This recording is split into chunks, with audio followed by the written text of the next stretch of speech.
Dalam COVID-5 ada 5 buah prinsip baru yang dianut yang membedakannya dengan COVID pada versi-versi terdahulu. Yang pertama adalah terkait dengan bagaimana COVID-5 melihat sebagai sebuah kerangka yang dapat memenuhi kebutuhan stakeholder. Kita ketahui dalam konteks IT governance, setiap stakeholder memiliki konteks kebutuhan yang berbeda-beda. Ada yang membutuhkan governance karena masalah regulation. Ada yang membutuhkan governance karena masalah terkait dengan kebutuhan untuk efisiensi. Ada yang membutuhkan governance karena masalah keterbatasan resource. Ada yang membutuhkan governance karena permasalahan hukum dan lain sebagainya. Di dalam COVID-5, berbagai kebutuhan tersebut berusaha untuk bisa diadopsi. Yang kedua adalah terkait dengan konteks atau posisi COVID terhadap bisnis proses perusahaan atau organisasi. Seperti kita ketahui, organisasi memiliki value chain-nya sendiri-sendiri, memiliki bisnis prosesnya sendiri-sendiri dari hulu ke hilir, tergantung dari tipe industrinya. Bisnis proses government dengan perusahaan komersial tentu saja berbeda.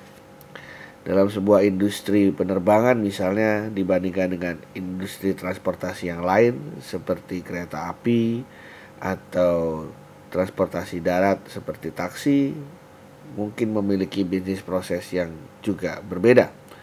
Apalagi jika dibandingkan dengan bisnis proses di industri keuangan, perbankan, manufacturing, dan lain sebagainya.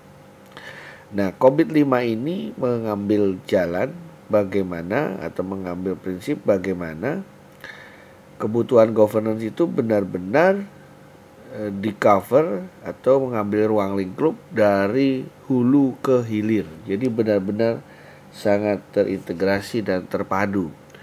Kenapa? Karena dari bisnis proses hulu ke hilir, di situ mengalir informasi sebagai bagian dari sumber daya atau sebagai bagian dari properti proses yang perlu di-govern. Kemudian yang ketiga terkait dengan posisi COVID terhadap kerangka-kerangka governance, management atau best practice lainnya. Kita tahu di dalam COVID ada banyak sekali proses yang terkait dengan berbagai hal.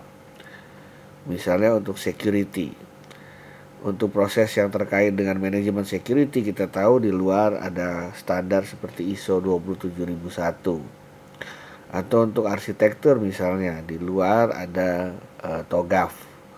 Atau mungkin terkait dengan software engineering, di luar ada CMM. Nah, COVID-5 ini berusaha untuk mengadopsi, menyelaraskan berbagai kerangka yang ada di industri, sehingga COVID-5 ini secara utuh memetakan seluruh kerangka yang ada tersebut dalam sebuah kerangka yang terintegrasi, kerangka besar.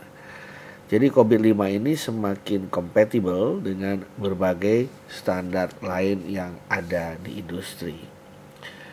Kemudian yang keempat terkait dengan bagaimana COVID melihat organisasi tersebut.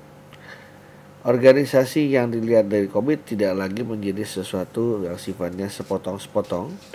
Namun COVID-5 berusaha melihat organisasi sebagai suatu entitas yang holistik dan sistemik. Sehingga di dalam COVID-5 diperkenalkan berbagai atau sejumlah kerangka-kerangka yang isinya adalah bagaimana komponen-komponen antar organisasi berinteraksi dengan kerangka governance pada COVID tersebut. Dari situ Anda bisa melihat di mana posisi informasi, di mana posisi sumber daya, di mana posisi stakeholder, di mana posisi teknologi, dan lain sebagainya. Sehingga benar-benar yang namanya teknologi informasi sudah menjadi bagian yang tidak terpisahkan atau embedded dari sebuah ekosistem organisasi. Dan yang kelima yang paling penting adalah dipisahkannya konsep antara yang namanya governance dan management. Kita tahu persis terjadi perbedaan prinsip yang cukup besar antara hal-hal yang merupakan domain dari manajemen dan domain dari governance.